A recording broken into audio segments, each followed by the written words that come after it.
Bismillahirrahmanirrahim. I am Dr. Sana Jabin, working as an assistant professor in Department of Botany, Division of Science and Technology, University of Education, Lahore. This is the 16th lecture of the course Mycology and Plant Pathology. This lecture is the continuation of the previous lecture, which was about erysipelas, in which we have studied about the general characters of the erysipelas. Now we will be discussing about the Plumeria graminis, which is the representative species of the order Erysipelas and the family Erysipecae. So let's start with the classification of the species Plumeria. Plumeria graminis was previously known as Erysipe graminis, which is the synonym of the current name, which is the Plumeria graminis. This species belongs to kingdom Fungi, division Ascomycota, class Leucomicetes, order Erysipelas, genus Plumeria, and the species Plumeria graminis.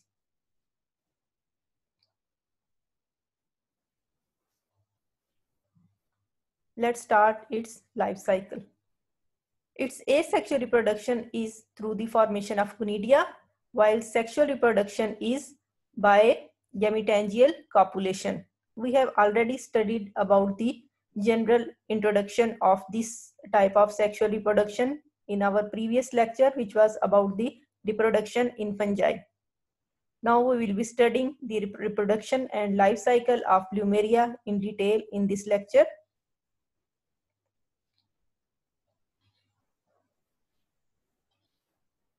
When any conidium of the species falls on its host, that is the epidermis of the host or the leaf of the host, then it will germinate and form a germ tube. In some species, more than one germ tubes are formed. Germ tube bends and comes in contact with the cuticle of the leaf.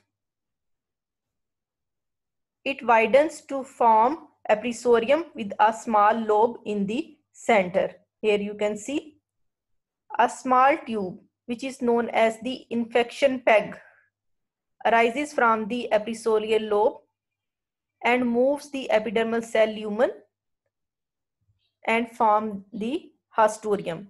This haustorium is the absorbing structure, and it is the only structure which lies inside the host cell, while other part of the mycelium grows on the surface of the epidermis of the leaf. This is why these organisms are known as ectotrophic parasites, because they grow on the surface of the host. After the establishment of the mycelium on the surface of the host, here you can see the mycelium formation on the surface of the host, it starts reproducing asexually during the growing season by producing the conidia or the sexual spores. Here you can see so many conidia are produced on the special branches which are known as the conidiophores.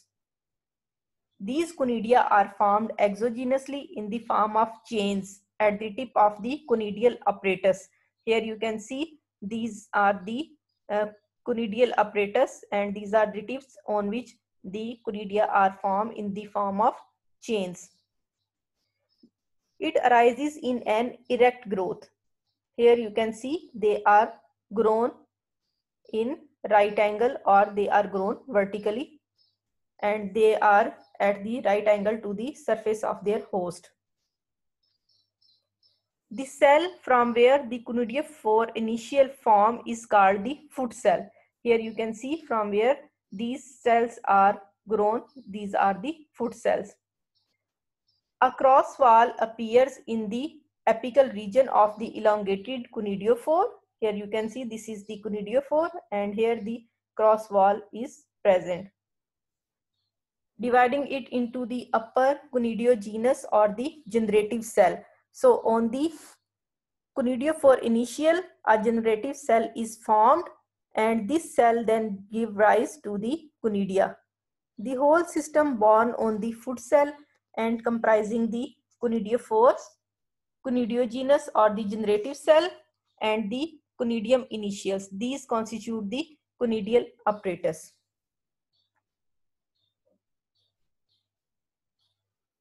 When these conidia separate from this part, they germinate on the host, form the aprisorium, and then through the infection pact, they enter into the host cell and form the hasturia, from where it gets its nutrition.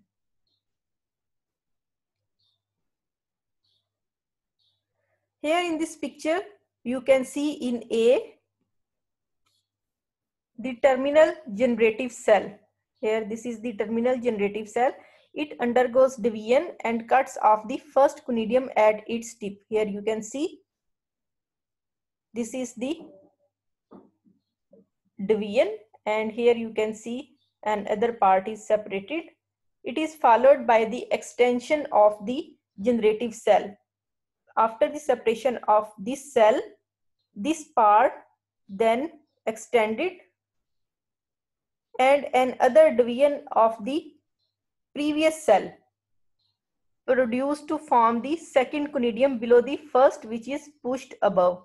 Here you can see in this picture, this is the new conidium and it pushes the other that was previously formed towards the upper side. This periodic extension and division of the generative cell forms a succession of conidia which cling together in the upright chain. Here you can see these conidia are formed in the form of chains, and these chains are formed by the conidia which are cling together. After the formation of conidia, the conidia ripen from the apex towards the lower side, and then they get separated.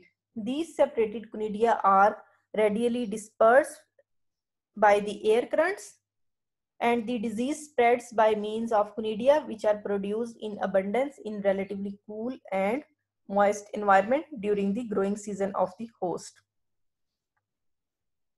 This is all about the asexual cycle of the Plumeria graminis. Let's move towards the sexual reproduction of this species. Here in A, you can see the young sexual branches which are intertwined with each other. Here you can see this is the young Escogonium, this is the young Anthridium. In B, you can see the Escogonium with male and female nuclei forming a dikaryon. Here one is its own nucleus and other is from the Anthridium, and here you can see the dikaryon or the dikaryotic cell. Here in C, the dikaryotized Escogonium becomes septate. Here you can see the septa formation, and in D, you can see the young Clistothecium with escogenous hyphae arising from the binucleate cell.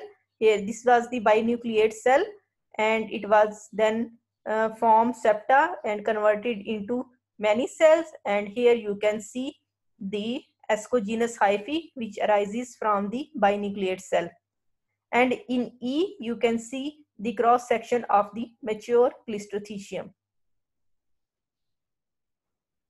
Plumeria graminis is a homothallic species, that is both the sex organs, that is the Anthridium and Escogonium, they are present on the same thallus.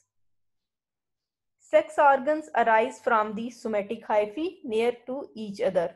Here you can see they form the they arise from the somatic hyphae, and they are grown in the form of pairs. They lie closely parallel to each other, then twisted around each other.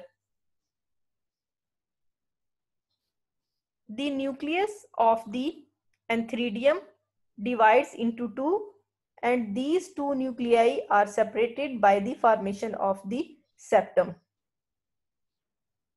The terminal nucleate cell from the antheridium delimited the function as the antheridium and the lower supporting cell as the stalk cell. So this is the stalk cell at the base and this is the antheridium cell.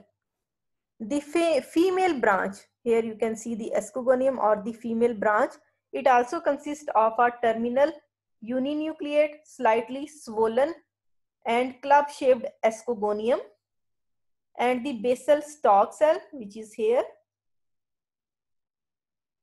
When these two, antheridium and escogonium, come in contact with each other, plasmogamy takes place and the nucleus of the antheridium passes from the antheridium into the escogonium and the formation of a dikaryon takes place. So inside the escogonium, there are now two types of nuclei. One is from the escogonium itself and other is from the antheridium.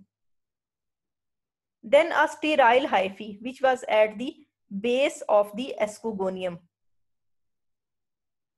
that form the stalk of the cell, forming a sheath around the dikaryotic escogonial cell. So these cells form the sheath around the dikaryotic escogonial cell, and this sheath is thick and consists of 3 to many layers of compactly arranged hyphae, and after the formation of compactly arranged hyphae, it is converted into a peridium, which is the thick wall layer present around these dikaryotic hyphae. The dikaryotic escogonial cell elongates and divides into a row of 4 or 5 cells. Here you can see the 4 or 5 cells. One of these cells give rise to a bud of escogenous hyphae. Here you can see the escogenous hyphae. This escogenous hyphae then give rise to the more cells, which are called the escogenous mother cell, and in all these cells there are 2 nuclei.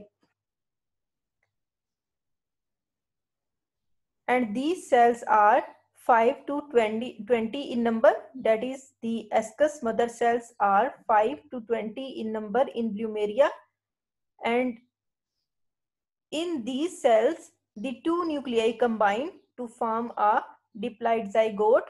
After the formation of the zygote, meiosis takes place. As a result, 4 haploid nuclei are formed, and each nucleus is then divided by mitosis to form 8 haploid nuclei, and these 8 haploid nuclei are afterwards converted into the ascospores inside these ascus. The clistothecia, here you can see these are the globose structures without any opening, and they appear as black specks on the surface of the white mycelium. So you can easily identify these clistothecia on the surface of the host because of their blackish color. So these are the fruiting bodies of Plumeria, and these are the sexual reproducing fruiting bodies in which these sexually reproducing spores, that are the ascospores, are formed, and they are covered into a tough covering which is known as the peridium. Here in A, you can see a clistothecium, which is the mature clistothecium, and it is showing the unbranched hyphal appendages. Here you can see the unbranched hyphal appendages. These are arising from the surface of this clistothecium, and in Plumeria they could be the 25 in number. In B, you can see the dehiscence of the clistothecium and the SI emerge from it. An ascus is an oval shaped structure which bears the 8 ascospores. Here you can see these are the ascospores, and all these ascospores are hyaline, that is, they are transparent, there is no color. and they are one-celled, uninucleate structures, and they are elliptical in shape. When they emerge out from this ascus, they fall on a suitable substratum and germinate to form a germ tube, and this germ tube then give rise to a new mycelium.